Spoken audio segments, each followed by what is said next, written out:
My name is Rachel Martinez, and I am a commanding general in the United States Army. I have led thousands of soldiers through some of the most dangerous missions our country has ever asked of them. I have made decisions that determined whether people lived or died. I have stood in front of Pentagon officials and briefed them on operations that shaped international policy. But nothing, absolutely nothing, prepared me for the moment I walked up to the registration table at my sister's wedding and heard those 4 words that would change everything. Before we jump back in, tell us where you're tuning in from, and if this story touches you, make sure you're subscribed, because tomorrow, I've saved something extra special for you. You're not on the list. The woman behind the table, elegant in her navy blue dress with perfectly manicured nails, looked at me with the kind of polite confusion reserved for uninvited guests. Her nameplate read Michelle Roberts, wedding coordinator. She flipped through page after page of the guest registry, her finger tracing down names with methodical precision. Behind me, other guests shuffled impatiently, their designer shoes clicking against the marble floor of the Oceanview Country Club. "I'm sorry, what was your name again?" Michelle asked, her voice carrying that practiced sweetness that couldn't quite hide the underlying judgment. "Rachel Martinez," I repeated, my voice steady despite the growing knot in my stomach. "I'm the bride's sister." The silence that followed was deafening. I watched Michelle's eyes widen slightly, then narrow, as she looked me up and down. I stood there in my dress uniform, the same uniform I had worn when receiving my 3rd star, the same uniform that had carried me through 2 decades of service to this country. The medals on my chest caught the afternoon sunlight streaming through the club's floor-to-ceiling windows, each one representing a mission completed, a life saved, a moment when I had proven myself worthy of the trust placed in me. But in that moment, standing in the shadow of my sister's wedding venue, those medals felt like nothing more than pieces of metal pinned to fabric. "Let me check again," Michelle said, though we both knew what she would find. Or rather, what she wouldn't find. As she searched, I could feel the weight of curious stares from other guests.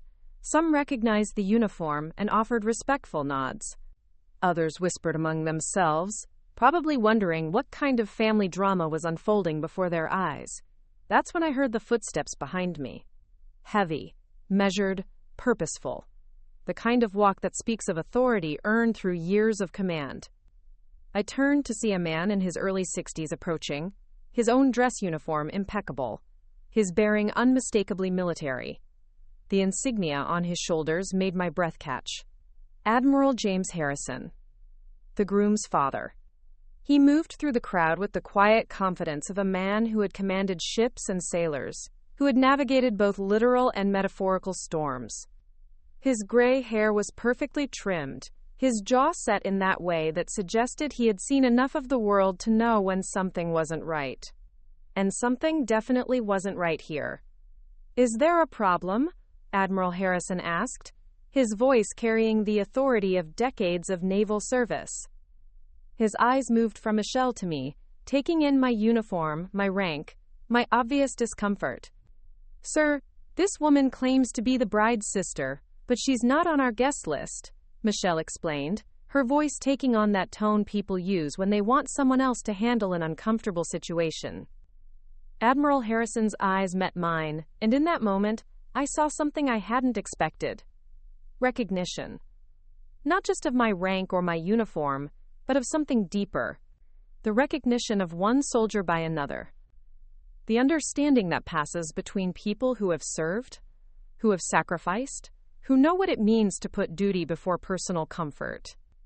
"General Martinez," he said, and the way he said my rank made it sound like a prayer. "Welcome." The story of how I ended up standing uninvited at my own sister's wedding begins 23 years earlier, in the same small coastal town of Springdale, Oregon, where Jessica would eventually choose to have her perfect day.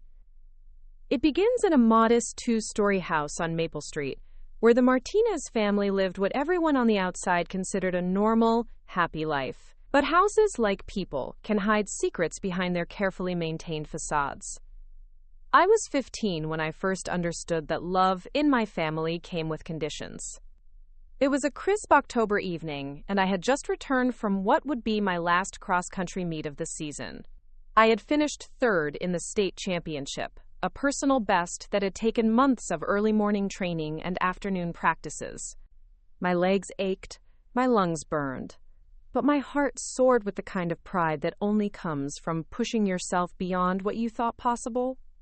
I walked through the front door expecting celebration, expecting the kind of family moment you see in movies where everyone gathers around to hear about your triumph. Instead, I found my parents and Jessica huddled around the kitchen table, spread before them college brochures and scholarship applications. They looked up when I entered, and I saw something in their faces that made my stomach drop.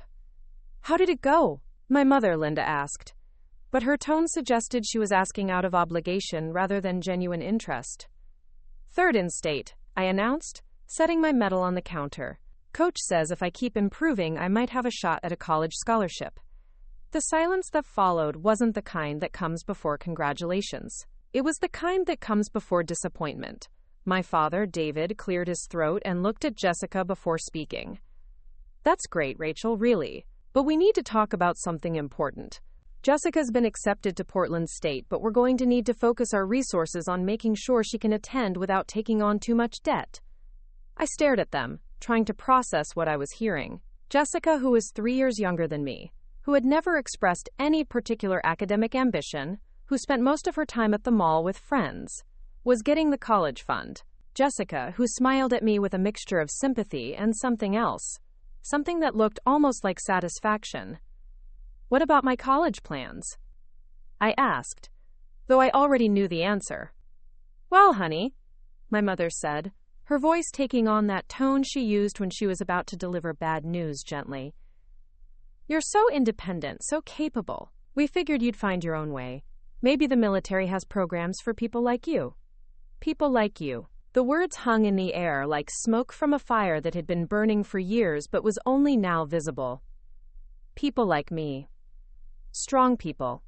Independent people. People who didn't need their family's help because they were too tough, too self-sufficient, too different from the daughter my parents actually wanted. That night, I lay in my narrow twin bed, staring at the ceiling and listening to the sounds of my family continuing their college planning discussions downstairs. I could hear Jessica's laughter, my parents' encouraging voices, the rustle of papers, and the clink of celebratory glasses. It occurred to me that this was what exclusion sounded like, not shouting or slamming doors, but the gentle hum of a family moving forward without you. The pattern had been there all along, I realized.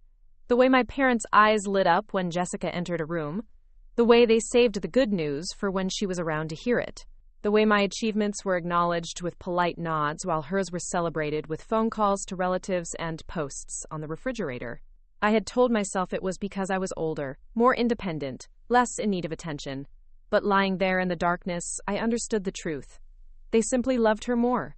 Jessica wasn't malicious about it. She never rubbed it in or deliberately tried to hurt me. If anything, that made it worse. Her easy acceptance of their favoritism, the way she took their devotion for granted, suggested that this hierarchy felt natural to her. I was the responsible one, the one who took care of herself, who didn't need as much attention. She was the cherished one, the one who deserved protection and investment and dreams. The military recruiter came to Springdale High School that November, just a month after my family's college conversation. Staff Sergeant Maria Santos set up her table in the cafeteria during lunch, her crisp uniform and confident demeanor drawing curious looks from students who had probably never seen a female soldier up close. Most of my classmates walked past with barely a glance, but I found myself drawn to her table like a magnet. "Interested in serving your country?" she asked as I approached, her smile genuine and warm. "Maybe," I said, though even as the word left my mouth, I knew it was more than maybe. It was yes. It was finally someone who might see my strength as an asset rather than a convenience. Staff Sergeant Santos and I talked for over an hour that day.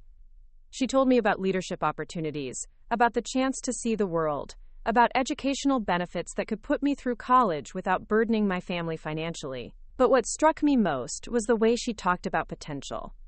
She looked at me and saw someone worth investing in, someone whose capabilities could be developed and valued.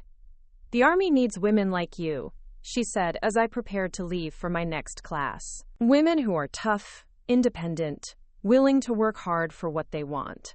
Have you ever considered that your strength might be exactly what this country needs? That afternoon, I walked home with her business card burning a hole in my pocket. For the first time in years, I felt like someone had seen me not as too much or not enough, but as exactly what I was supposed to be.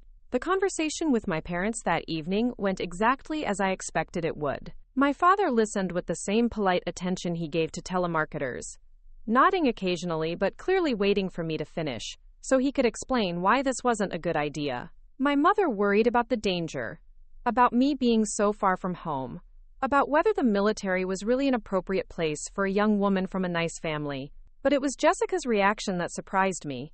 She didn't say anything during the family discussion, but later that night she knocked on my bedroom door. "Are you really going to do this?" she asked, sitting on the edge of my bed with an expression I couldn't quite read. "I think so," I said. "It feels right." She was quiet for a long moment, picking at the comforter with her perfectly manicured nails. Finally, she looked up at me with something that might have been sadness or guilt, or simply confusion. "I don't understand why you want to leave so badly," she said softly. "Don't you like it here? Don't you like us?" Preparing and narrating this story took us a lot of time, so if you are enjoying it, subscribe to our channel. It means a lot to us. Now back to the story. The question hung between us, loaded with implications neither of us was quite ready to address. How could I explain that it wasn't about not liking them, but about not being able to breathe in a space where I would always be the strong one, the independent one, the one who didn't need what everyone else took for granted? How could I tell my sister that I was leaving not because I didn't love my family but because I needed to find a place where my family might learn to love me? "It's not about leaving you," I said finally. "It's about finding where I belong." Jessica nodded, though I wasn't sure she understood. How could she? She had never questioned her place in our family, never wondered if she was wanted or valued. She had never had to choose between staying in a place where she was tolerated and going somewhere she might be celebrated. The months between my decision and my departure passed in a strange blur of preparation and avoidance. My parents signed the necessary papers with the resigned efficiency of people completing an unpleasant but inevitable task. They asked few questions about my training or my future plans, as if the military were some distant planet they couldn't quite fathom. Jessica seemed caught between excitement for my adventure and confusion about my motivation, asking questions that revealed how little any of them understood about what military service actually entailed. The morning I left for basic training, my family gathered on the front porch to see me off. It should have been a moment of significance, of family solidarity in the face of separation. Instead, it felt like a polite goodbye to a houseguest who had stayed too long. My father shook my hand with the same formality he showed to business associates. My mother hugged me briefly, her embrace feeling more like an obligation than an expression of love. Jessica's goodbye was the most genuine. She hugged me tightly and whispered, "Be safe, okay? And come back different, but not too different." I promised her I would, though I wasn't sure what that meant. As the bus pulled away from Springdale, I watched my family grow smaller in the rear window.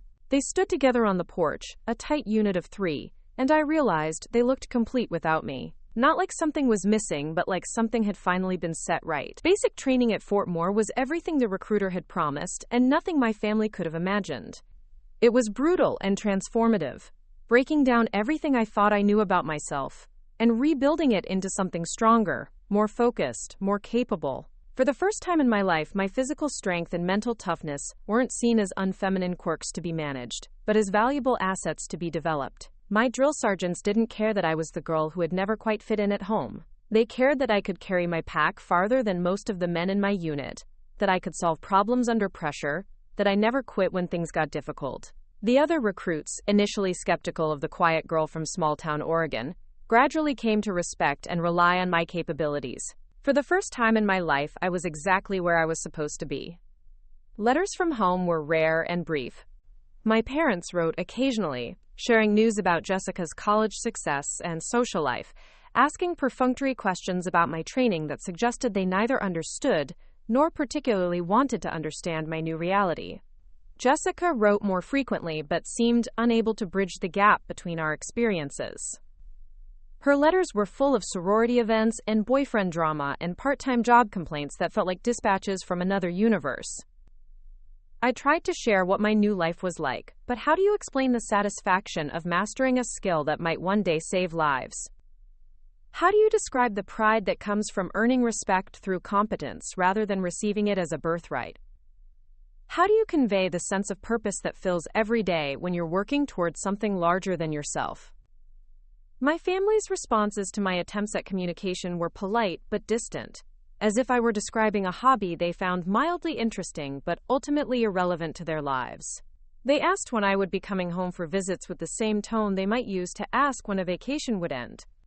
The assumption seemed to be that this military phase was temporary, a detour I was taking before returning to become the person they had always expected me to be.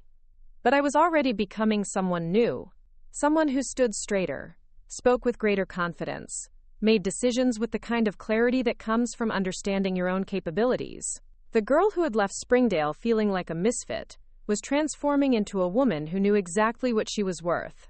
The day I graduated from basic training, I called home to share the news. My parents congratulated me with the same enthusiasm they might show for a job well done on a school project. Jessica seemed genuinely proud, but couldn't quite grasp the significance of what I had accomplished. None of them asked about my next assignment or my long-term plans, as if the future were something that would simply happen to me, rather than something I was actively creating. That phone call, brief and oddly anticlimactic, marked the beginning of what would become a pattern. My family would acknowledge my military milestones with polite recognition while saving their real enthusiasm for Jessica's achievements. My promotion to sergeant was met with the same level of interest as Jessica's part-time job at the local boutique. My acceptance into officer candidate school generated less excitement than Jessica's engagement to her college boyfriend. I began to understand that my family saw my military service not as a career to be celebrated, but as a phase to be endured until I came to my senses and returned to the life they had envisioned for me. They were waiting for me to come home, not just physically, but emotionally. They were waiting for me to become the daughter they had always wanted me to be. But that daughter was disappearing with each passing month, replaced by someone stronger, more confident, more certain of her own worth. The military had given me something my family never could. A place where my strength was valued, where my determination was rewarded, where I belonged not in spite of who I was, but because of who I was. Years passed, and the distance between us grew not just in miles, but in understanding. I climbed the ranks, earned degrees, took on responsibilities that my family couldn't quite comprehend. I served overseas, led soldiers in combat, made decisions that affected hundreds of lives. Each achievement was met with the same polite acknowledgement from home, as if I were pursuing an elaborate hobby rather than serving my country. Jessica, meanwhile, continued to be the family's shining star. Her wedding engagement was announced with phone calls to extended family and celebration dinners. Her career at the family hardware store was treated as if she were running a Fortune 500 company. Her every decision was discussed and celebrated and supported, with the kind of enthusiastic involvement my family had never shown in my life. I tried not to let it hurt. I told myself that I had found my real family in the military, that blood wasn't everything, that I didn't need their approval to know my own worth. Most of the time, I even believed it. But there were moments, usually late at night, when the loneliness felt particularly sharp, when I wondered what it would feel like to have a family that celebrated my victories with the same joy they showed for Jessica's. The wedding invitation arrived on a Tuesday in March, delivered to my quarters at Fort Lewis, in a cream-colored envelope with elegant script addressing. I opened it, expecting the usual family update, maybe some photos of Jessica's latest accomplishment or vacation. Instead, I found a formal invitation to Jessica Marie Martinez's wedding to Thomas James Harrison, scheduled for August 15th at the Oceanview Country Club in Springdale. I stared at the invitation for a long time, reading and rereading the details. The ceremony would begin at 4 o'clock. Cocktails would follow at 5. Dinner and dancing would continue until midnight. It was clearly going to be an elaborate affair, the kind of wedding that takes months of planning and significant financial investment. What struck me most was not what the invitation said, but what it didn't say. There was no personal note from Jessica, no mention of my role in the wedding, no indication that my presence was particularly desired or expected. It was addressed to General Rachel Martinez, as if I were a distant relative or family friend rather than the bride's only sister. I called Jessica that evening, catching her during what sounded like another wedding planning session. I could hear voices in the background, excited chatter about flowers and centerpieces and seating arrangements. "Rachel," she said when she heard my voice, though she sounded distracted. "Did you get the invitation?" "I did," I said. "It looks like it's going to be beautiful." "Oh, it will be. Tom's family is helping with everything. His father knows so many people, and they have such wonderful taste. The whole thing is going to be like something out of a magazine."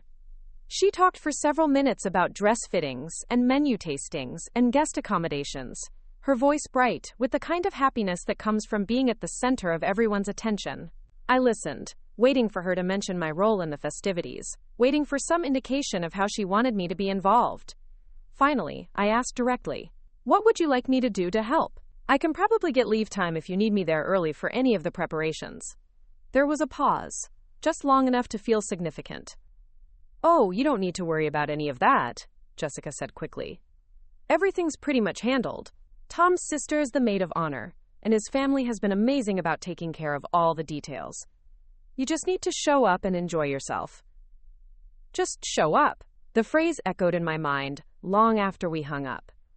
Not be there for me or help me celebrate or stand beside me on the most important day of my life. Just show up. Like a guest. Like someone whose presence was expected but not essential. Over the following months, I received occasional updates about the wedding preparations, always delivered with the same cheerful detachment. Jessica would call to share news about the flowers or the band or the photographer, but she never asked for my opinion or input. When I offered suggestions or asked questions, she responded with polite acknowledgement, but no real engagement. As if my interest was nice but unnecessary. The pattern was familiar but still painful. Once again, I was the strong, independent sister who could take care of herself, who didn't need to be involved in the emotional labor of family celebrations. Once again, my presence was assumed but not valued, my participation expected but not desired. 2 weeks before the wedding, I called to confirm the details of my attendance. I had arranged for leave time, booked a hotel room, planned my travel. I wanted to make sure Jessica knew I would be there, and ask if there was anything last minute I could help with. "Actually," Jessica said, her voice carrying a note of awkwardness I hadn't heard before, "there's been a small change to the plans. Tom's family is pretty traditional about these things, and they want to keep the guest list relatively intimate. You know how it is with military events? Sometimes the uniforms and formality can make things feel a bit stiff." I felt something cold settle in my stomach. "What are you saying, Jessica?" "I'm saying maybe it would be better if you didn't come in uniform. I know it's important to you. But this is supposed to be a relaxed, family celebration. Tom's father has some strong opinions about mixing military formality with family events." The irony was staggering. Tom's father was Admiral James Harrison, a career Navy officer who had spent his entire adult life in uniform. But somehow my uniform was too formal, too stiff, too inappropriate for a family celebration. "Jessica," I said carefully, "I'm a 3-star general. When I attend formal events, especially family events, I wear my dress uniform. It's not about formality. It's about honoring the significance of the occasion." I know, she said quickly, "and I'm proud of what you've accomplished, really. But this is my wedding day, and I want everything to be perfect. Can't you just wear a nice dress? Something elegant, but not too military? Not too military. As if my 23 years of service were something to be hidden, something that might embarrass the family or make the other guests uncomfortable. As if the life I had built, the identity I had earned, the uniform I had worn with pride through decades of service, was somehow inappropriate for my own sister's wedding. "Fine," I said, though the word felt like broken glass in my throat. "I'll wear a dress." "Thank you," Jessica said, relief evident in her voice. "I knew you'd understand. You always do. Always understanding. Always accommodating. Always the sister who bent herself into whatever shape was most convenient for everyone else." I hung up the phone and sat in my office, surrounded by the symbols of the life I had built. Commendations, photographs, mementos from 23 years of service. and wondered why it had taken me so long to see the truth. They didn't want me at this wedding. They wanted the idea of me, the appearance of family unity, the ability to say that the bride's sister had attended. But they didn't want me. Not the real me, not the woman I had become, not the person I was proud to be. The woman who had earned her place through merit and service and sacrifice was too much for their perfect day. Too formal, too military, too different from the family they wanted to present to the world. For the first time in years, I considered not going at all. I boarded the flight to Portland 3 days before Jessica's wedding, with a garment bag containing a navy blue cocktail dress I had purchased specifically for the occasion. The dress was elegant, appropriate, completely unremarkable. Everything my uniform was not. As the plane lifted off from Seattle, I stared out the window at the landscape below and felt like I was leaving more than just my current duty station behind. The decision to attend had not come easily. For weeks after Jessica's phone call, I had wrestled with whether to go at all. Colonel Sarah Bennett, my former commanding officer and one of the few people who truly understood the complexities of military family dynamics, had listened to my dilemma with the patience of someone who had navigated similar waters herself. "You know what the right answer is," she had said during one of our long conversations. "The question is whether you're ready to live with the consequences of making it." She was right, of course. The right answer was to stay away, to protect myself from another round of family rejection, to refuse to participate in an event where my very identity was seen as an inconvenience. But the right answer and the answer I could live with were two different things. Despite everything, Jessica was still my sister. Despite their flaws, the Martinez family was still the only family I had ever known. So I came. Not because I expected anything to change, not because I hoped for some magical moment of recognition and acceptance, but because 23 years of military service had taught me that sometimes you do the hard things simply because it needs to be done. The rental car agency in Portland provided me with a compact sedan that felt impossibly small after years of military vehicles. I drove the familiar route to Springdale with a mixture of nostalgia and dread, watching the landscape transition from urban sprawl to coastal hills to the small-town streets of my childhood. Everything looked exactly the same and completely different, as if someone had painted over a photograph with slightly different colors. I had booked a room at the Coastal Inn, a modest hotel on the outskirts of town that catered primarily to tourists visiting the nearby state parks. It was clean, comfortable, and most importantly, neutral territory. I had considered staying with my parents, but the thought of spending 3 days walking on eggshells in the house where I had never quite belonged felt like more than I could handle. The first evening I drove past the family home on Maple Street, but didn't stop. The house looked smaller than I remembered, its white paint slightly faded, the garden my mother had once tended with such care now showing signs of neglect. A newer car sat in the driveway alongside my father's aging pickup truck, probably Jessica's vehicle. The windows glowed with warm yellow light, and I could see shadows moving inside. A family gathering, preparations for the big day, conversations I wasn't part of and hadn't been invited to join. I turned around and drove back to the hotel, ordered room service, and spent the evening reviewing work emails and trying not to think about how it felt to be a stranger in my own hometown. The next morning, I received a text from Jessica asking if I had arrived safely and whether I needed directions to the country club. The message was polite, practical, devoid of any emotional content. I responded that I had arrived and would see her at the rehearsal dinner, though I hadn't actually been invited to the rehearsal dinner, and suspected my presence there would be awkward for everyone involved. Instead, I spent the day exploring the parts of Springdale I had loved as a child. I walked through Riverside Park, where I used to run laps during high school cross-country training. I visited the small beach, where I had spent countless summer afternoons reading and dreaming about the world beyond our little town.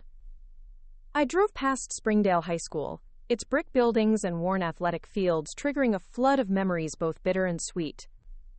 At the small cemetery on the hill overlooking the ocean, I found the graves of my grandparents, people who had died while I was overseas, and whose funerals I had missed due to deployment schedules. I stood there for a long time, feeling the weight of all the family moments I had been absent for, all the connections that had been severed by distance and misunderstanding, and my own stubborn pride. My grandmother, Rachel Martinez, had been the one person in the family who had seemed to understand my restless spirit. She had immigrated to the United States as a young woman, leaving behind everything familiar to build a new life in a foreign country. She had worked multiple jobs, learned a new language, raised her children to be American while still honoring their heritage. In many ways, my decision to join the military had echoed her own journey of transformation and self-creation. I wished she were still alive to attend Jessica's wedding. I wished I could ask her how she had managed to love a family that didn't always understand her choices. I wished I could tell her about the life I had built, the person I had become, the ways in which her example of quiet strength had shaped my own journey. That evening, I had dinner alone at Harborview Cafe, the same diner where my family had celebrated my high school graduation 18 years earlier. The building had been renovated since then, but the basic layout remained the same. I sat in a booth near the window, watching the harbor lights reflect on the water, and remembered that long ago evening when my future had seemed full of possibilities and my family's love had felt unconditional. The waitress, a woman about my age with kind eyes and graying hair, recognized me from high school and struck up a conversation about the old days. She remembered my cross-country successes, my academic achievements, my reputation as someone who was destined for bigger things. She asked about my life now, and when I told her about my military career, her face lit up with genuine pride and admiration. "A general," she said, shaking her head in amazement. "From Little Springdale. Your family must be so proud." I smiled and nodded, not trusting myself to speak. The irony was almost too much to bear. A complete stranger showed more enthusiasm for my accomplishments than my own family had ever managed. As I prepared to leave the diner, the waitress touched my arm gently. "I hope you know," she said quietly, "that there are people in this town who remember the girl you were and admire the woman you became. Not everyone here has forgotten." Her words stayed with me as I drove back to the hotel.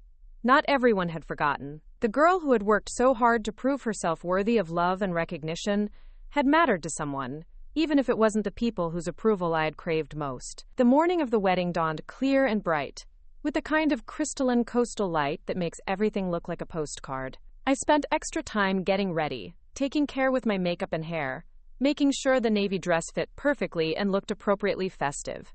I wanted to look good, not for my family's approval, but for my own sense of dignity. Whatever happened today, I would face it looking like the confident, accomplished woman I had become. The Oceanview Country Club was a sprawling complex perched on a bluff overlooking the Pacific, its manicured grounds and elegant architecture designed to impress. Luxury cars filled the parking lot, and well-dressed guests moved across the lawn in small groups, their laughter carrying on the ocean breeze.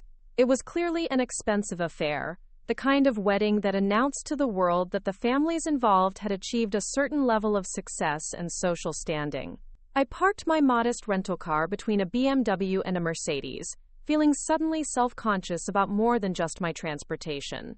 Everyone here seemed to belong to the same social circle, moving through the pre-ceremony cocktail hour with the easy familiarity of people who knew each other well.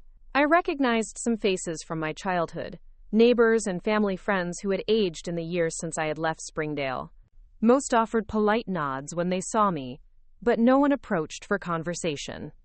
I made my way toward the reception area, hoping to find Jessica and offer my congratulations before the ceremony began.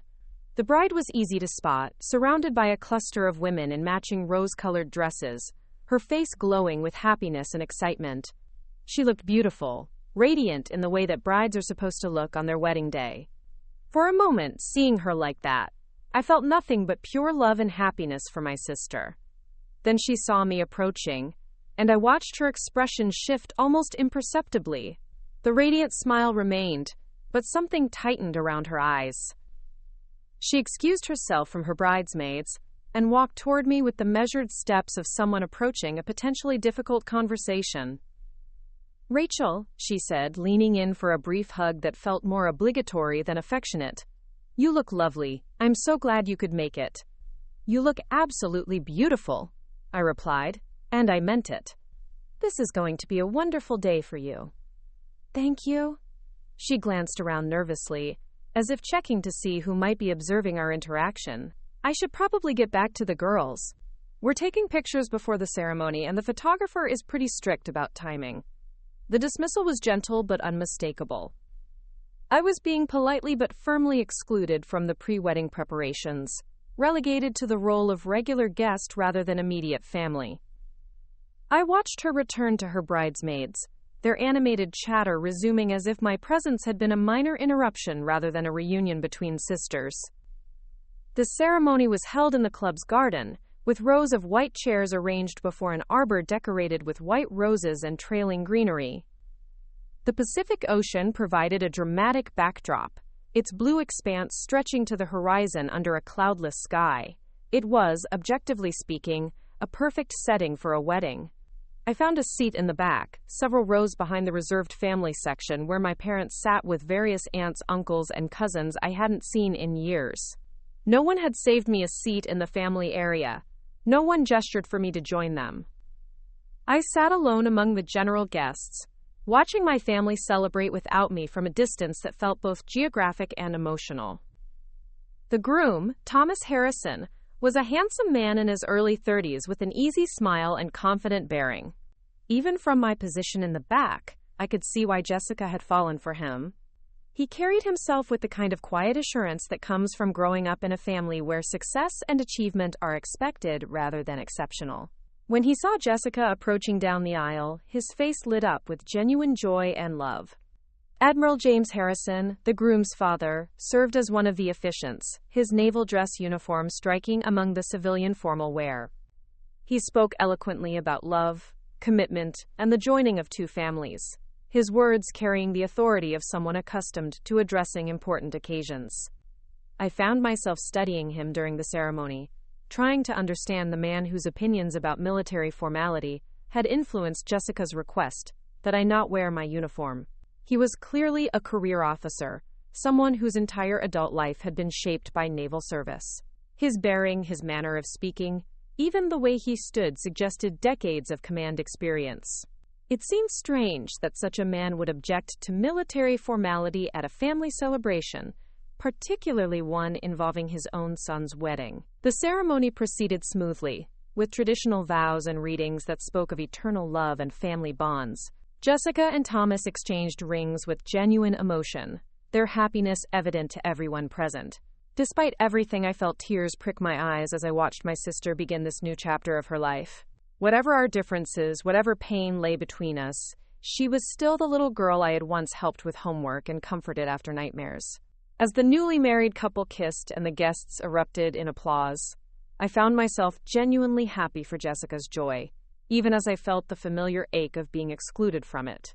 She had found someone who loved her completely, someone whose family embraced her without reservation. She would never have to wonder whether she belonged or whether her presence was valued. She would never have to choose between her identity and her family's approval. The cocktail hour following the ceremony was held on the club's terrace, with servers circulating among the guests offering champagne and hors d'oeuvre.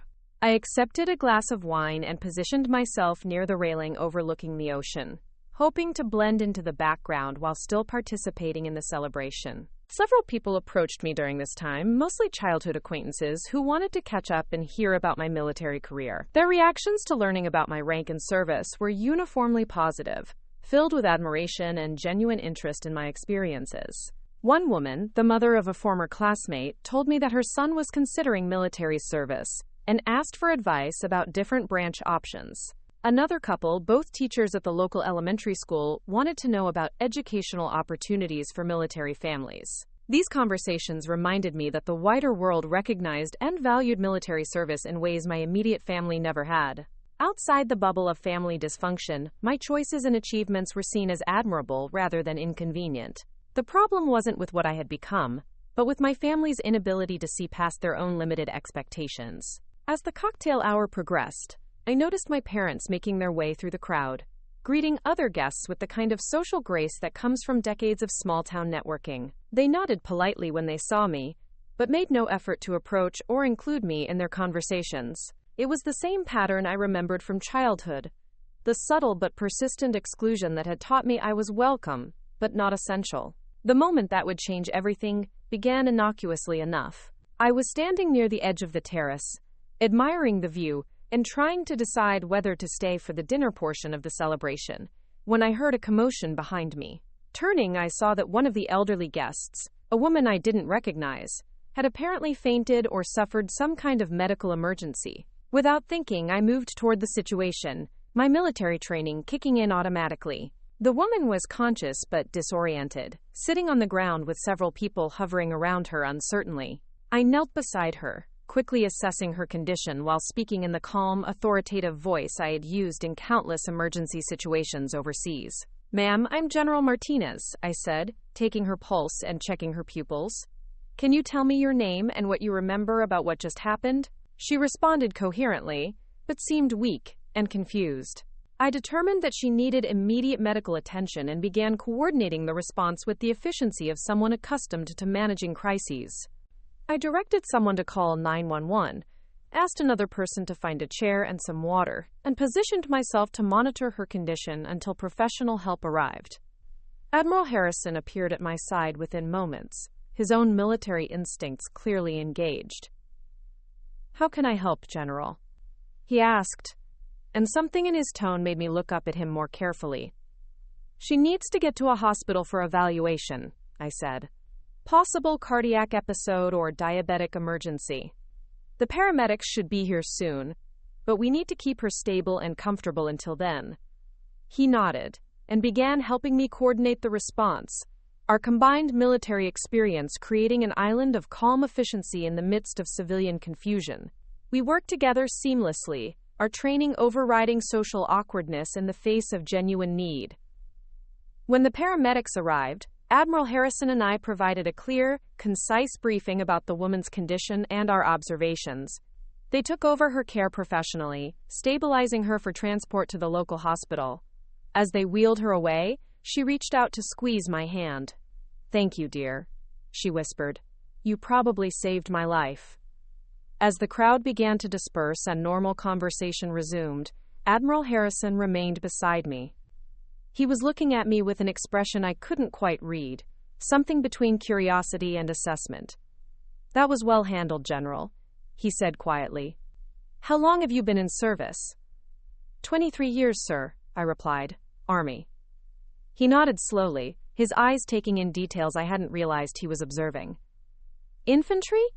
Intelligence? Medical?" "Infantry, sir. I've commanded at battalion, brigade, and division levels. Currently commanding the 7th Infantry Division at Fort Lewis." Something shifted in his expression, a kind of recognition that went beyond professional respect. "The 7th ID," he said thoughtfully. "You were involved in the Kandahar operations 3 years ago." I was surprised he knew about those missions, which had received little public attention despite their strategic importance. "Yes, sir. Joint operations with Naval Special Warfare Units." I read the after-action reports, he said. "Outstanding leadership under impossible circumstances. You saved a lot of lives with those decisions." The conversation was interrupted by Jessica's approach, her bridal smile slightly strained as she took in the scene of her groom's father having an extended conversation with her sister. "Dad Harrison," she said, using the affectionate nickname she had apparently adopted for her new father-in-law. "I hope Rachel isn't boring you with military stories. She has a tendency to get a bit intense about work topics." Admiral Harrison's expression shifted almost imperceptibly, but I caught the change. Something cooled in his eyes as he looked at Jessica, then back at me. "On the contrary," he said carefully, "I was just learning about your sister's remarkable service record. Very impressive accomplishments." Jessica's smile became more forced. "Oh yes, Rachel's always been very dedicated to her career. Sometimes I think she loves the Army more than her own family." The words hung in the air like a challenge, and I felt the familiar hurt rise in my chest. But before I could respond, Admiral Harrison spoke again, his voice carrying a note of steel I hadn't heard before. "In my experience," he said quietly, "people who serve their country with distinction tend to love their families deeply. Sometimes, the dedication required for one demonstrates the capacity for the other. Jessica's face flushed slightly, and she seemed to realize she had said something inappropriate. "Of course," she said quickly. "I didn't mean to suggest otherwise. I just meant that Rachel's always been very independent." "Independence," Admiral Harrison replied, "is often another word for strength." The exchange lasted only a few moments, but it felt significant in ways I couldn't fully articulate. For the first time in years, someone in my family's orbit had challenged the narrative about my priorities and character. For the first time, someone had suggested that my military service might be a reflection of positive qualities rather than a sign of family dysfunction. Jessica excused herself to attend to other wedding duties, leaving Admiral Harrison and me standing together in awkward silence. I expected him to make polite conversation and then move on to other guests, but instead he seemed to be studying me with renewed interest. "General Martinez," he said finally, "I think we should talk." Admiral Harrison led me away from the main reception area to a quieter section of the terrace, where the sounds of celebration faded to a distant hum. The ocean stretched endlessly before us, its rhythmic waves providing a soundtrack to what I sensed would be an important conversation. He stood with his hands clasped behind his back, the posture of a man accustomed to command, but his expression was thoughtful rather than authoritative. "I owe you an apology, General," he said without preamble, his voice carrying the weight of genuine regret. "I've been operating under false information, and that's led to a significant error in judgment on my part." I felt confusion wash over me. "Sir, I'm not sure what you mean." He turned to face me fully, his gray eyes serious and direct. 3 weeks ago, when my son was discussing final wedding arrangements, he mentioned that his bride's sister was in the military. When he said she was planning to attend in dress uniform, I advised against it. I suggested that military formality might be inappropriate for what was meant to be an intimate family celebration. The pieces began falling into place, and I felt a familiar knot form in my stomach. "I see. What I didn't know," Admiral Harrison continued, "was anything about your actual service record, your rank, or your character. I made assumptions based on limited information and my own biases about mixing military protocol with family events. I was wrong." He paused, looking out at the ocean for a moment before continuing.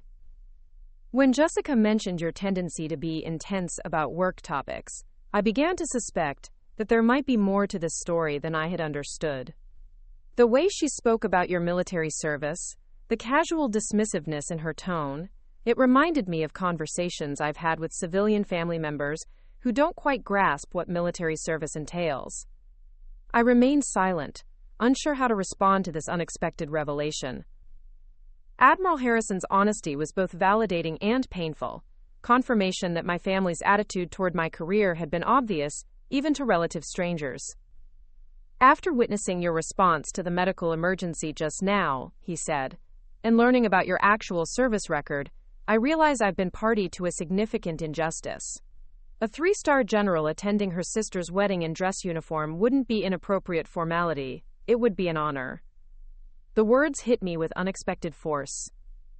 For years, I had internalized my family's message that my military identity was somehow excessive, too much for civilian occasions. To hear a fellow officer, someone with his own distinguished record of service, validate what I had always known to be true felt like being given permission to breathe after holding my breath for decades. "Admiral Harrison," I began, but he held up a hand to stop me. "Please, call me James. And please accept my sincere apology for contributing to what appears to be a pattern of disrespect toward your service and sacrifice." I nodded, not trusting my voice to remain steady.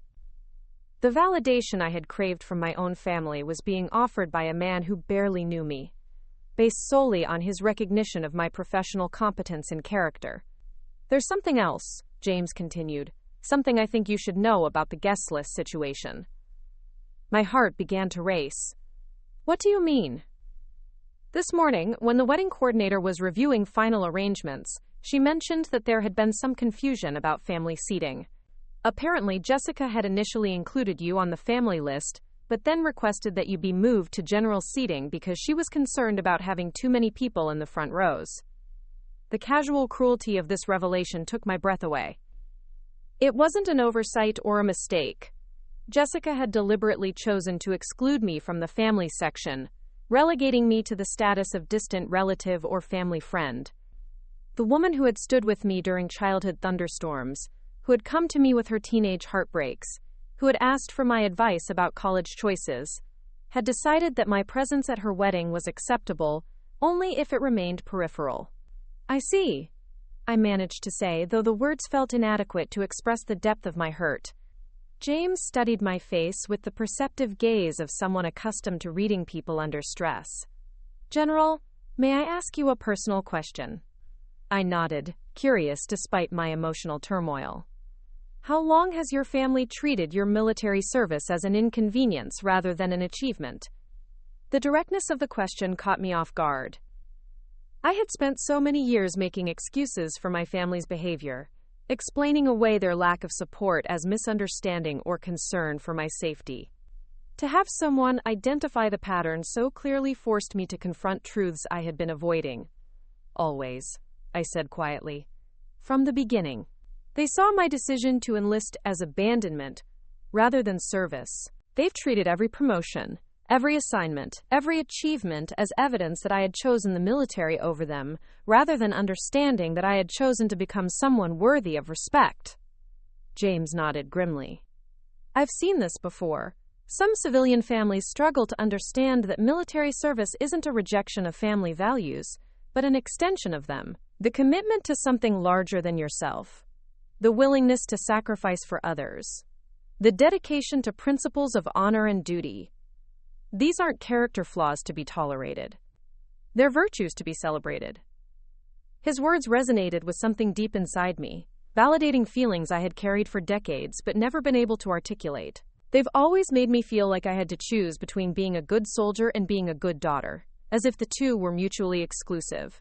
They're not, James said firmly. If anything, the qualities that make someone an exceptional military officer, the integrity, the loyalty, the willingness to put others first, these are exactly the qualities that should make someone a valued family member. We stood in comfortable silence for several minutes, watching the sun begin its descent toward the horizon. The wedding reception continued behind us, laughter and music drifting across the terrace, but I felt removed from it all, as if I were observing someone else's life from a great distance. There's something else I need to tell you, James said eventually. Something about tonight's dinner seating arrangement. I braced myself for another revelation of thoughtless exclusion. When I learned about your service record this afternoon, I asked to review the seating chart. You've been placed at a table in the back of the room, with distant relatives and family friends you probably haven't seen in years.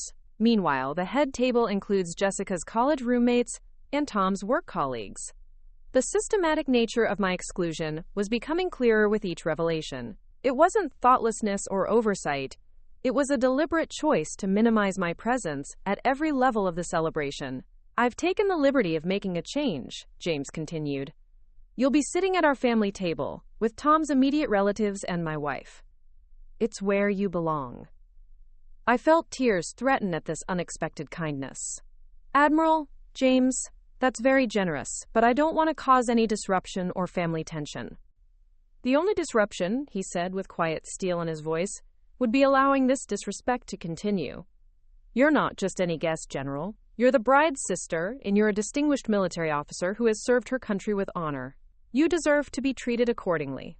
The dinner hour approached with a flurry of activity as guests moved from the terrace to the club's elegant ballroom.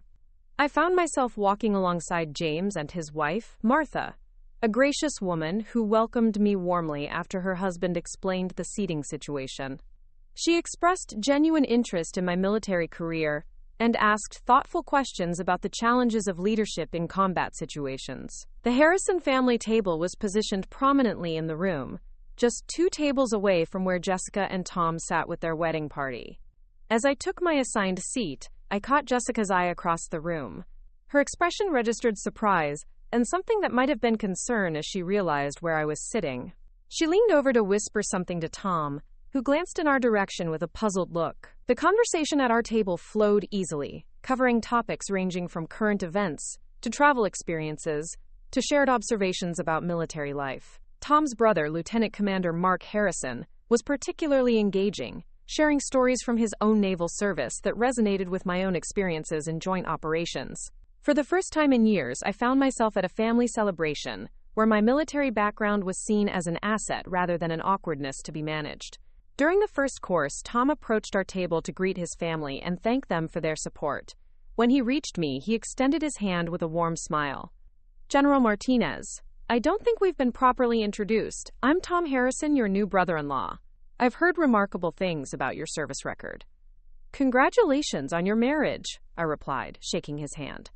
"Jessica looks radiant. You're clearly good for her." "Thank you. I have to say, I had no idea Jessica's sister was such a distinguished officer. My father's been telling us about your operational experience. Very impressive." There was genuine respect in his voice, and I realized that Tom himself had never been part of the campaign to minimize my presence at the wedding. The decisions about my exclusion had been made by others, probably presented to him as family preferences rather than deliberate slights. "I hope you'll consider yourself part of our family," Tom continued. "My father speaks very highly of your character and leadership. Anyone who earns his respect has certainly earned mine." As Tom returned to the head table, I caught him speaking quietly with Jessica, his expression serious. I couldn't hear their conversation, but Jessica's face grew increasingly flushed as they talked. Whatever Tom was saying, it was clear that he was not pleased with how the wedding arrangements had been handled. The evening's formal program began with toasts from the wedding party and family members. Jessica's maid of honor, Tom's sister Caroline, spoke eloquently about the couple's love story and their bright future together. Tom's best friend shared humorous anecdotes about their college years and their adventures as young professionals. When James stood to offer the father of the groom toast, the room fell silent, with the kind of respectful attention accorded to distinguished speakers. He spoke beautifully about love, commitment, and the joining of two families, his words carrying both warmth and gravitas.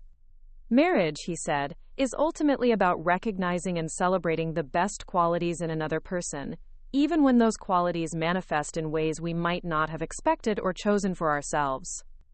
It's about supporting each other's growth and achievement, even when that growth takes us in directions that challenge our own assumptions and preferences."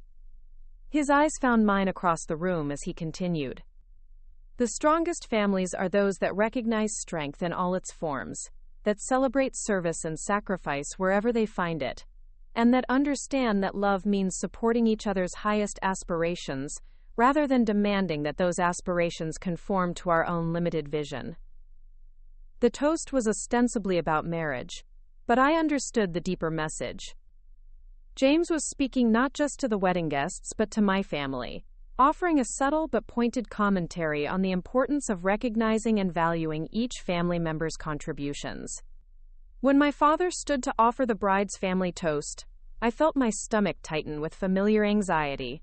David Martinez had never been comfortable with public speaking, and I worried about what he might say in this formal setting.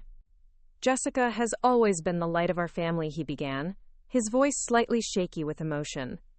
"From the time she was a little girl, she brought joy and laughter to our home. She was the daughter who always made us proud, who always chose family over everything else." The implication was subtle, but unmistakable. Jessica was the daughter who chose family over everything else, unlike her sister, who had chosen military service over family obligations.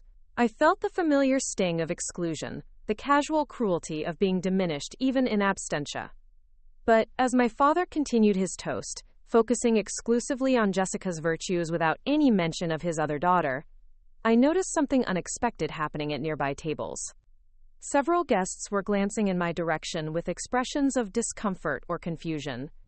They seemed to recognize the obvious omission, the strange dynamic of a father toasting one daughter, while completely ignoring the other, who sat just a few tables away.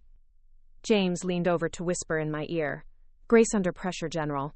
You're handling this with more dignity than it deserves." His words steadied me, reminding me that I didn't need to internalize my family's dysfunction. Their inability to recognize my worth said nothing about my actual value, and everything about their own limitations. The dancing portion of the evening began with Jessica and Tom's first dance, a tender moment that reminded me why I had come despite everything. Whatever our differences, whatever pain lay between us, Jessica deserved to have her happiness celebrated. As I watched them move together with obvious love and contentment, I felt genuinely glad that she had found someone who would value and cherish her. Several songs into the evening, I was surprised when Mark Harrison approached my table and asked me to dance. We moved onto the floor along with other family members and friends, and I found myself enjoying the simple pleasure of elegant music and good company. "You know," Mark said as we danced, "my father doesn't give praise lightly. When he tells me someone is an exceptional officer, I pay attention. It sounds like you've had quite a remarkable career." "I've been fortunate to serve with outstanding people in challenging circumstances," I replied. "The military has given me opportunities I never could have imagined as a young girl in small-town Oregon." "Have you thought about what comes next? After military service, I mean." The question caught me slightly off guard. I had been so focused on my current responsibilities that I hadn't given much thought to post-military life. Honestly, no. The Army has been my life for so long, it's hard to imagine doing anything else. "Well, when you do start thinking about it, you should know that people with your leadership experience and integrity are always in demand. The civilian world needs more people who understand what real leadership looks like." As the song ended, Mark escorted me back to our table, where Martha Harrison immediately drew me into conversation about her own experiences as a military spouse. She spoke eloquently about the challenges and rewards of military family life, the pride she felt in her husband's service, and the respect she had for women who chose to serve in uniform. "It takes a special kind of strength," she said, "to build a career in an environment that wasn't always welcoming to women. The sacrifices you've made, the barriers you've broken, these things matter not just for your own success, but for all the young women who will follow in your footsteps." Her words reminded me of something I had sometimes forgotten, in the midst of family dysfunction and professional pressures. My military service hadn't just been about my own growth and achievement.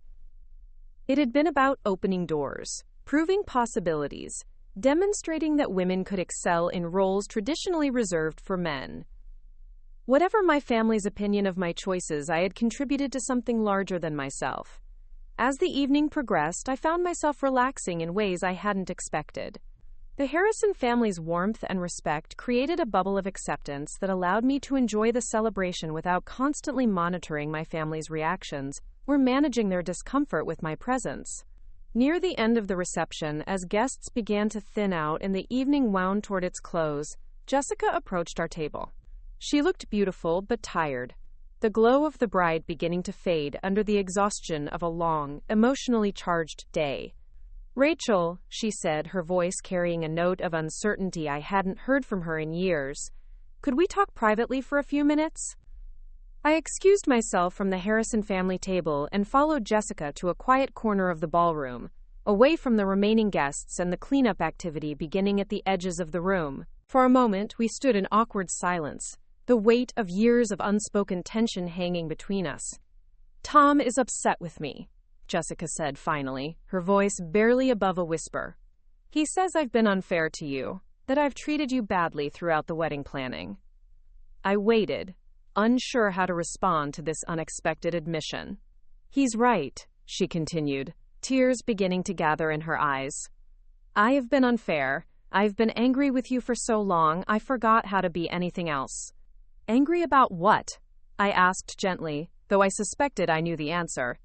"About everything," she said, her voice breaking slightly. "About you leaving. About you becoming someone I could never be. About you making choices I was too scared to make myself. About you being stronger and braver and more successful than I ever imagined being." The honesty in her words was startling after years of careful politeness and subtle hostility. "Jessica." "No, let me finish," she said, wiping her eyes carefully to preserve her makeup. "I've spent so many years resenting you for becoming everything I wished I could be, that I forgot you were still my sister. I forgot that your success didn't diminish me, that your choices didn't judge mine." We stood there in the dimmed ballroom, Two women who had shared a childhood but grown into completely different lives, finally acknowledging the pain that had grown between us over decades of misunderstanding and unspoken resentment. "I don't know how to fix this," Jessica said quietly. "I don't know how to go back and undo all the ways I've made you feel unwelcome in your own family." "Maybe we can't go back," I replied. "Maybe we can only go forward." She nodded, seeming to understand that some damage couldn't be completely repaired, that forgiveness didn't automatically restore what had been lost. But perhaps acknowledgement was a beginning. Perhaps honesty, even this late, was better than continued pretense. "I want to try," she said. "I want to learn how to be proud of you instead of threatened by you. I want to learn how to be your sister again." As we embraced awkwardly, but genuinely, I caught sight of James Harrison watching us from across the room. He offered a small nod of approval, as if to say that some battles were worth fighting, that some conversations were worth having, even when they came later than they should have. The wedding was ending, but something else was beginning. Something that felt like possibility. The morning after the wedding dawned gray and misty, typical Pacific Northwest weather that seemed to mirror my emotional state. I sat in my hotel room, staring at my phone and wrestling with a decision that felt both inevitable and terrifying. Jessica's words from the night before echoed in my mind.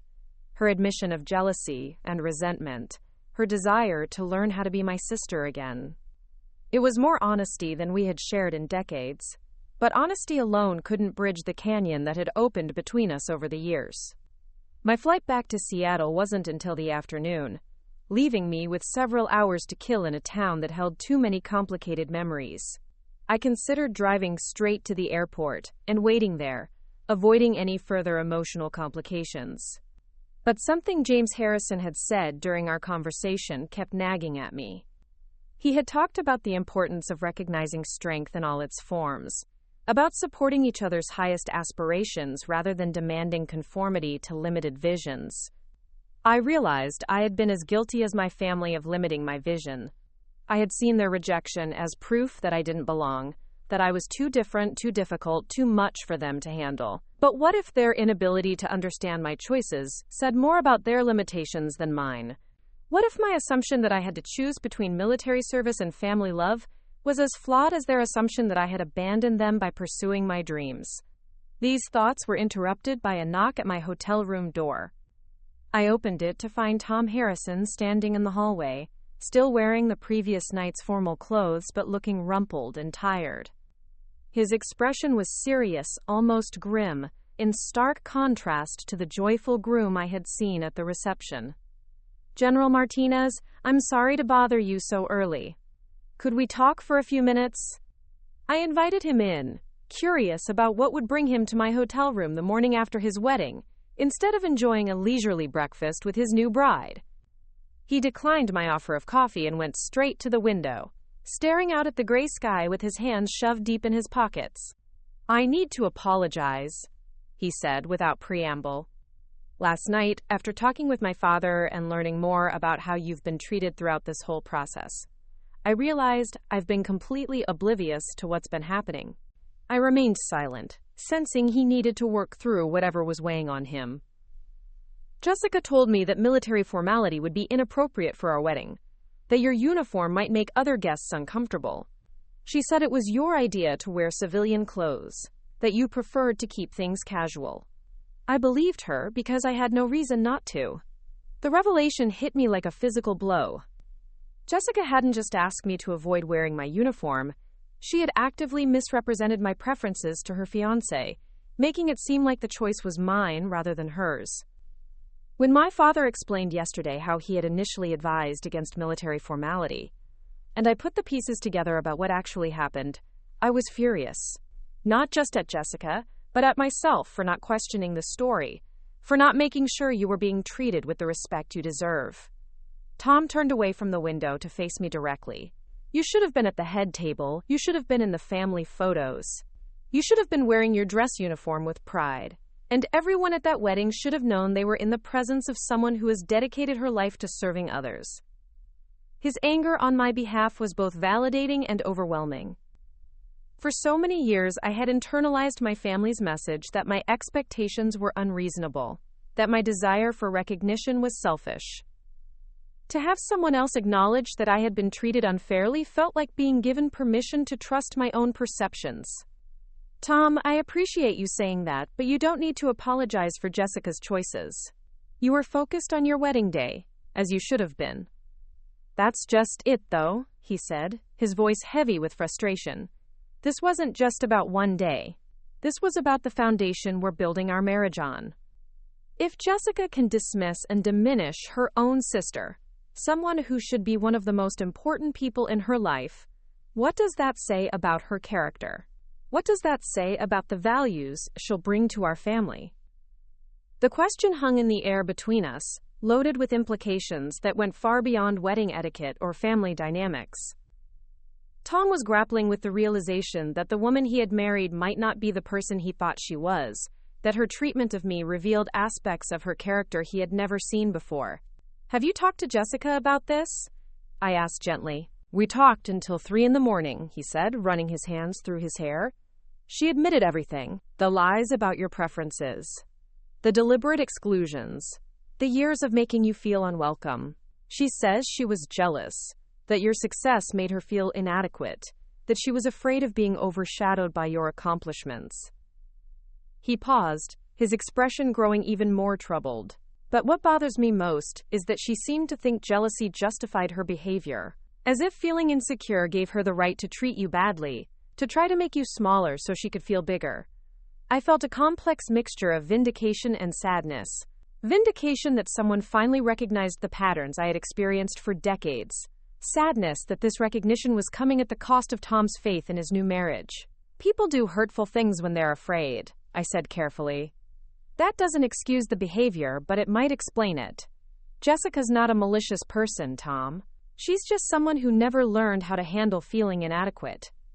Maybe, he said, though he didn't sound convinced. But the Jessica I fell in love with was supposed to be someone who celebrated other people's success, who lifted others up rather than tearing them down. Learning that she's been systematically undermining her own sister for years makes me question everything I thought I knew about her. The conversation was interrupted by the sound of Tom's phone buzzing with text messages. He glanced at the screen and sighed heavily. Jessica's been texting all morning, asking where I am, wanting to know if I'm coming back to the hotel. She knows I'm upset, but I don't think she really understands why. You should go back to her, I said. You two need to work through this together. Don't let my family's dysfunction destroy your marriage before it even begins. Tom looked at me with something approaching amazement. How can you be so generous? After everything she's put you through, how can you still care about her happiness? The question forced me to examine my own motivations, to understand why I wasn't angrier, why I wasn't more interested in watching Jessica face the consequences of her actions. The answer surprised me with its clarity. Because holding on to anger would only hurt me, I said. Because I've learned that forgiveness isn't about excusing someone else's behavior. It's about freeing yourself from the burden of carrying their mistakes. And because, despite everything, she's still my sister. Tom nodded slowly, though his expression remained troubled. My father wants to see you before you leave town. He asked me to find out if you'd be willing to meet him for coffee this morning.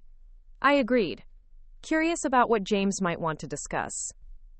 After Tom left, I showered and dressed, choosing casual civilian clothes that felt strange after years of uniforms and formal attire. As I prepared to leave the hotel, I caught myself in the mirror and was startled by what I saw.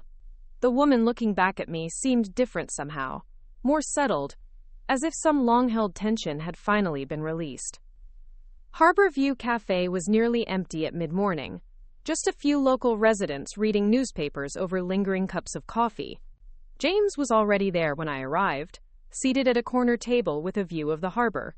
He stood when he saw me, offering the kind of respectful greeting one service member gives another. General, thank you for making time to see me. I know you have a flight to catch.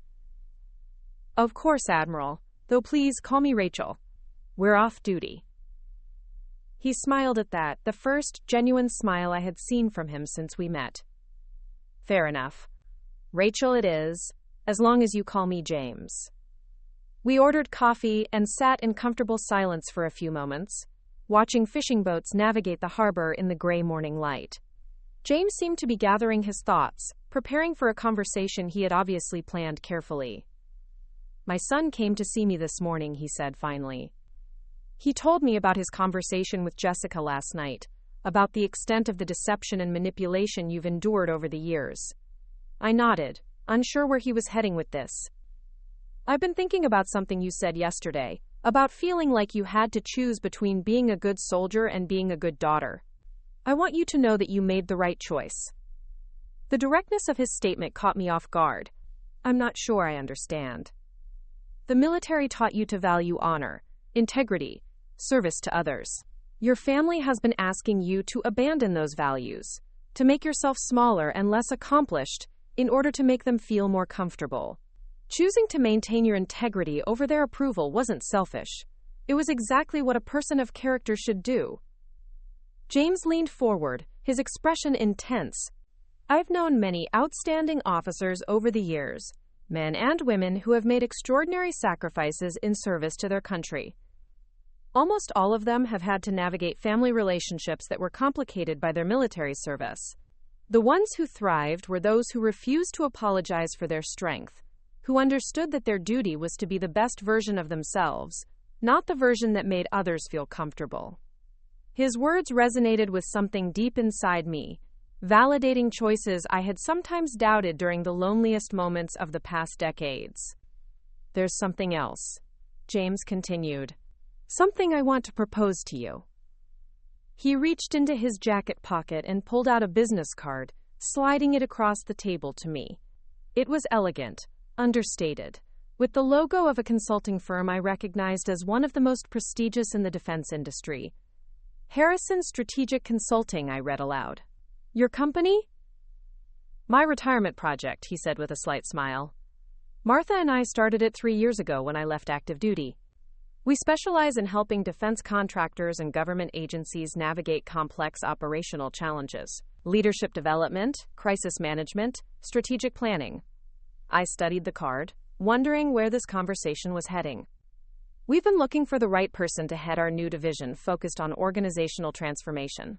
Someone with operational experience, proven leadership capabilities, and the kind of integrity that can't be taught or faked. Someone like you." The offer was so unexpected that I simply stared at him for several seconds, trying to process what he was suggesting. "James, I'm flattered, but I'm not ready to retire from the Army. I still have years of service ahead of me." "I know," he said. "This isn't about immediate retirement.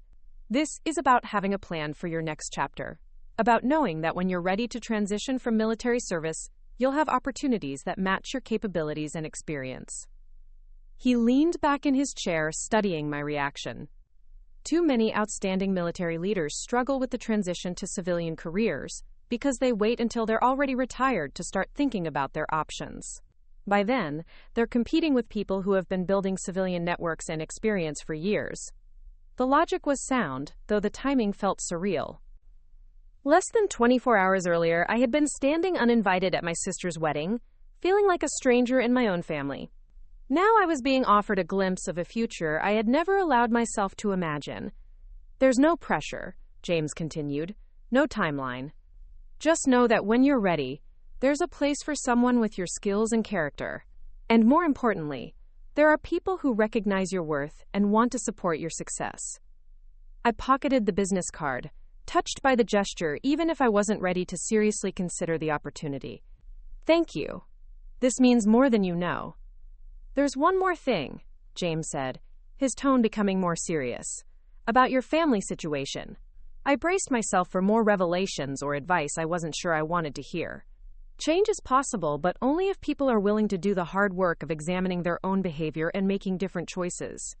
Jessica's admission last night was a beginning. But it's only a beginning. Real change requires sustained effort and genuine commitment to doing better. He paused, seeming to choose his words carefully.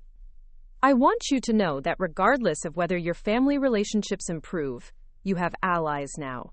You have people who see your worth and will support your success. You're not alone anymore." The simple statement hit me with unexpected emotion.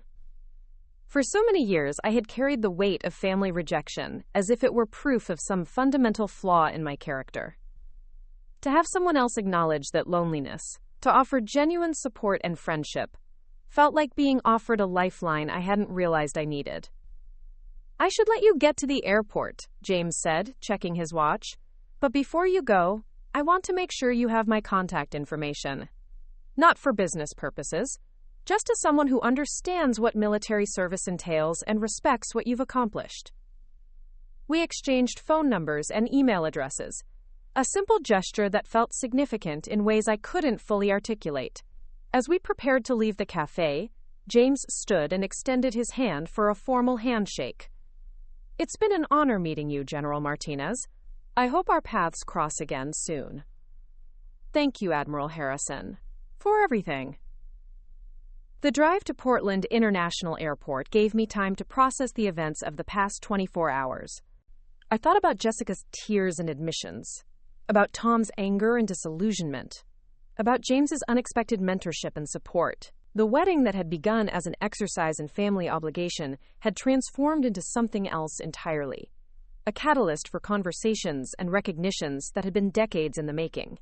As I returned to my rental car and made my way through airport security, I found myself thinking about the business card in my pocket. Not seriously considering the opportunity it represented, but simply marveling at the fact that it existed. Someone had looked at my service record and seen potential rather than inconvenience. Someone had recognized my capabilities and wanted to invest in my future success. The flight back to Seattle was smooth and uneventful, giving me time to stare out the window at the landscape below and reflect on the strange turns my life had taken. I thought about the girl I had been when I left Springdale all those years ago, desperate to escape a family that didn't understand her, convinced that she had to choose between love and authenticity. That girl had been both right and wrong. Right that she needed to leave in order to become who she was meant to be, wrong that leaving meant losing all possibility of family connection. The path back to relationship with Jessica would be complicated and uncertain, requiring effort and forgiveness from both of us. But for the first time in years, it felt possible rather than hopeless. My phone buzzed with a text message as the plane began its descent into SeaTac Airport. It was from Jessica, sent just an hour earlier. "Rachel, I know I have a lot to make up for. I know words aren't enough. But I want you to know that I'm going to do better. I'm going to learn how to be proud of you instead of threatened by you. I'm going to learn how to be the sister you deserve. Thank you for coming to my wedding despite everything. I love you." I stared at the message for a long time, feeling a complex mixture of hope and caution. Jessica had said similar things before, in moments of emotional intensity that faded when daily life resumed its normal patterns. But something about this felt different, perhaps because it had been witnessed by Tom and his family, perhaps because the consequences of continued dysfunction had become too apparent to ignore. I typed back a simple response. "I love you too. Let's take it one day at a time." As the plane touched down in Seattle, I felt something I hadn't experienced in years when returning from family visits. Instead of relief at escaping an uncomfortable situation, I felt a cautious optimism about possibilities I had given up on long ago. The weekend had been painful in many ways, forcing me to confront years of accumulated hurt and disappointment. But it had also been healing, offering validation I hadn't known I needed, and hope I hadn't dared to maintain.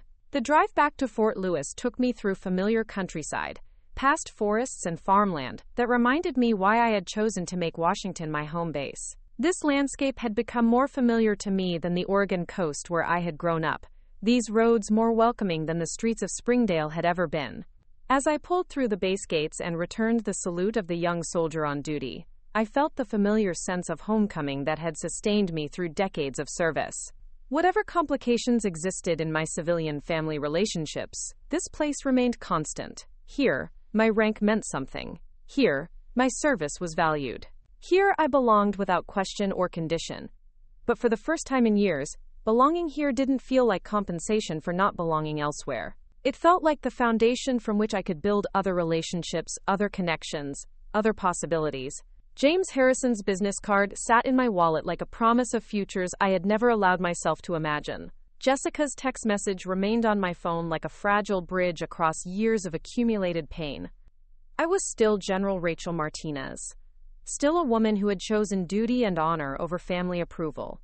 Still someone who belonged more easily in uniform than in civilian clothes.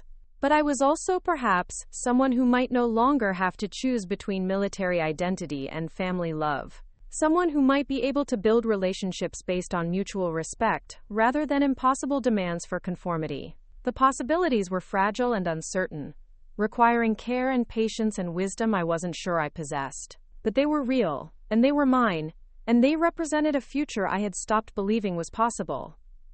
For the first time in decades, that felt like enough. 6 months later, I found myself standing in front of a mirror in my quarters at Fort Lewis, adjusting the collar of my dress uniform one final time. The reflection looking back at me showed a woman who had somehow found peace with the contradictions that had defined her life for so long. Today was different from Jessica's wedding day, though the setting was remarkably similar. Today, I would be attending another family celebration, but this time wearing my uniform with pride and purpose. The invitation had arrived 3 weeks earlier, hand-delivered by Tom during an unexpected visit to the base. He had come to Seattle on business and made the 2-hour drive south specifically to see me, a gesture that spoke volumes about how much had changed since that difficult morning after his wedding. "Jessica wanted to give this to you personally," he had said, handing me an elegant envelope. "She's been planning this for months, and she insisted on doing everything differently this time." Inside was an invitation to Jessica's delayed reception, a celebration she and Tom had decided to host for military families and colleagues who hadn't been able to attend their original wedding. The invitation was addressed to General Rachel Martinez and included a handwritten note from Jessica that made my eyes water. "Rachel, I want to celebrate our marriage surrounded by people who understand the value of service and sacrifice. You've taught me that strength comes in many forms, and I want to honor that. Please come in your dress uniform. Please let me show everyone how proud I am to be your sister." The months since the wedding had been a careful dance of rebuilding trust and reshaping relationships. Jessica had followed through on her promise to do better, though the process hadn't been smooth or simple. She had started therapy to explore her patterns of jealousy and competition, recognizing that her issues with me were symptoms of deeper insecurities about her own worth and choices. Our phone conversations had gradually become more frequent and genuine. Jessica had begun asking real questions about my military experience, listening to my stories with curiosity rather than resentment. She had even started researching military culture and terminology, trying to understand the world that had shaped me for over 2 decades. The breakthrough had come during a video call in March, when Jessica had seen me in my office surrounded by commendations and photographs from various deployments. Instead of the old defensiveness or dismissiveness, she had asked me to tell her about each medal, each mission, each moment of recognition. "I never understood," she had said quietly, after I finished explaining the Bronze Star citation. "I thought your medals were just pieces of metal, but they're really stories, aren't they? Stories about times when you saved lives or made impossible decisions, or kept going when anyone else would have quit." That conversation had marked a turning point in our relationship. For the first time, Jessica seemed to grasp that my military service wasn't about rejecting family or pursuing glory, but about dedicating my life to something larger than myself. She began to see my uniform not as a costume I wore to feel important, but as a symbol of commitments I had made and kept. The changes weren't limited to Jessica. My parents had also begun to shift their perspective, though their transformation was slower and more tentative. The turning point for them had come when Jessica shared some of the research she had done about my unit's operational history. Reading newspaper articles about missions I had led, seeing official commendations for my leadership during crisis situations, they had finally begun to understand that their daughter wasn't just playing soldier, but had become someone whose decisions affected hundreds of lives and whose competence was trusted at the highest levels of government. My father had called me for the first time in years, his voice awkward but sincere as he tried to articulate feelings he had never expressed before. "Rachel, I want you to know that I'm proud of what you've accomplished. I didn't understand it before, but I'm beginning to see that what you've done with your life is remarkable." The call had lasted only a few minutes, but it represented decades of withheld recognition finally finding voice. My mother had followed with her own call a week later, tearfully admitting that she had been wrong to see my strength as something that didn't need nurturing rather than something to be celebrated. These conversations had been healing in ways I hadn't expected, not because they erased the pain of decades of feeling unseen and undervalued, but because they offered proof that change was possible, even in relationships that seemed permanently damaged. James Harrison had become an unexpected mentor and friend, our professional relationship evolving into something deeper as I began to seriously consider post-military career options. His consulting firm had offered me a position that would begin when I was ready to transition from active duty, providing security and purpose for the next phase of my life. More importantly, James had helped me understand that my military service had prepared me for civilian leadership in ways I hadn't fully appreciated. The skills I had developed in combat zones, the ability to make complex decisions under pressure, the experience of managing diverse teams in challenging circumstances, these weren't just military qualifications, but leadership capabilities that would be valuable in any context. The delayed reception was being held at the same country club as the original wedding, but the atmosphere promised to be completely different. This celebration would include dozens of military families, current and former service members, who understood the sacrifices and commitments that shaped military life. Jessica had worked with Tom and his family to create an event that honored rather than minimized the military experience. As I drove towards Springdale that morning, I reflected on how much had changed since that painful day 6 months earlier. The landscape looked the same, but my relationship with it felt transformed. This was no longer a place where I felt like an unwelcome stranger, but a hometown I could visit with dignity and belonging. The country club's parking lot was filled with an interesting mix of vehicles, from luxury sedans to practical family cars to the occasional motorcycle. I could see people in various uniforms moving across the lawn, active duty personnel mixed with veterans and civilian family members. The sight made something in my chest loosen with relief and recognition. Inside the club, the transformation was immediately apparent. The decorations included subtle military touches, small American flags at each table, centerpieces incorporating military branch colors, programs that included information about military traditions and customs. This wasn't a civilian event grudgingly accommodating military guests, but a celebration designed to honor service and sacrifice. Jessica spotted me immediately as I entered the reception area. She was wearing an elegant cocktail dress in navy blue, her face bright with genuine excitement as she hurried toward me. The woman approaching looked like my sister, but there was something different about her expression, a warmth and openness I hadn't seen directed toward me in decades. "Rachel," she said, pulling me into a hug that felt real rather than obligatory. "You look absolutely magnificent. Thank you for coming." She stepped back to look at me, taking in my dress uniform with obvious pride rather than discomfort. "I want you to meet some people, if you're willing.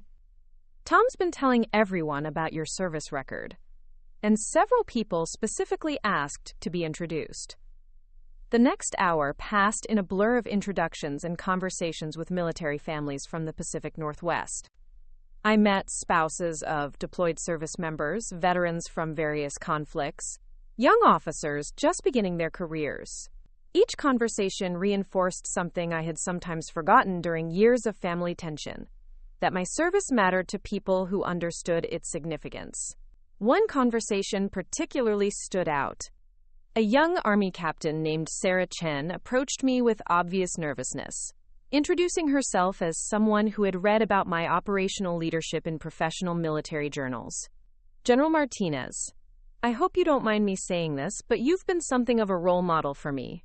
Seeing a woman rise to your level of command, reading about your tactical innovations and leadership philosophy, it's helped me believe that the career I want is actually possible." Her words reminded me of something James Harrison had said months earlier, about how my military service had meaning beyond my own professional development. I had opened doors and proven possibilities for other women, demonstrated that gender wasn't a limitation in environments that valued competence and character above all else. During the formal program, Jessica stood to address the assembled guests. Her remarks were brief but heartfelt, focusing on gratitude for military service and the importance of supporting military families. But it was her conclusion that brought tears to my eyes. "Before we continue celebrating, I want to acknowledge someone special. My sister, General Rachel Martinez, has dedicated her life to serving others, making sacrifices most of us can't imagine, and representing our family and our country with honor and distinction. I spent too many years not understanding the value of what she was doing, but I understand now. Rachel, thank you for your service, and thank you for teaching me what real strength looks like.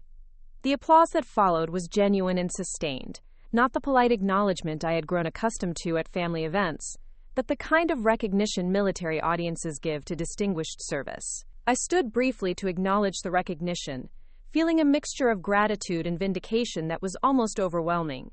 Later in the evening, as the formal program gave way to dancing and informal conversation, I found myself talking with Martha Harrison about the challenges and rewards of military family life. She had become a friend over the past months, someone whose wisdom about balancing military service with personal relationships had helped me navigate my own family reconciliation. You know, she said as we watched couples dancing to a slow ballad, James and I have been married for 35 years, and I've learned that the strongest families are those that can adapt and grow. Your family is learning to see you differently, but more importantly, you're learning to see them differently too. Her observation was accurate in ways that surprised me. I had spent so many years focused on my family's failure to recognize my worth, that I had missed my own evolution in understanding their limitations and fears. My parents' inability to celebrate my achievements hadn't been malicious, but rooted in their own narrow experiences and expectations. Jessica's jealousy hadn't been about hating me, but about feeling inadequate in comparison to someone she perceived as more capable and confident. Understanding these dynamics didn't excuse years of painful exclusion, but it provided context that made forgiveness possible. My family's limitations were real, but they weren't necessarily permanent. People could change, relationships could evolve, and healing was possible even when it came later than it should have. As the evening wound down and guests began to leave, Jessica and I found ourselves alone on the terrace, overlooking the ocean. The setting was similar to our conversation on her wedding night, but the emotional tone was completely different. Instead of tension and unspoken resentment, there was a comfortable quiet between us. I've been thinking about something, Jessica said, staring out at the darkening sky. About the choices we've both made, and the different paths our lives have taken. I waited, curious about where she was heading with this reflection. I used to think you chose the military because you didn't want to be part of our family, because we weren't enough for you. But I understand now that you chose it because it allowed you to become who you were meant to be. And maybe that's what love should be about, supporting each other's growth even when it takes us in directions we didn't expect. Her words echoed themes I had been wrestling with for months. Questions about love and support, and the difference between wanting someone to be happy and wanting them to be convenient. I think I'm finally learning how to be proud of you without feeling diminished by your success, she continued. It's harder than I thought it would be, letting go of competition and comparison, but it's also freeing in ways I didn't expect. We embraced as sisters for the first time in decades, not the formal hugs of social obligation, but the kind of embrace that acknowledges shared history and genuine affection. The gesture felt like a bridge across years of misunderstanding, a promise that future relationships would be built on acceptance rather than expectation. Driving back to Fort Lewis that night, I thought about the journey that had brought me to this point.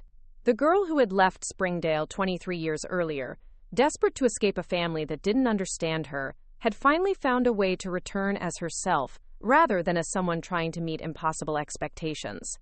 My military service remained the central organizing principle of my life, the source of my identity and purpose and pride, but it no longer felt like a choice that excluded other possibilities. I could be General Martinez and Rachel the sister. I could wear my uniform with pride and maintain family relationships based on mutual respect rather than grudging tolerance. The changes in my family weren't complete or perfect. There would still be moments of misunderstanding, times when civilian and military perspectives clashed.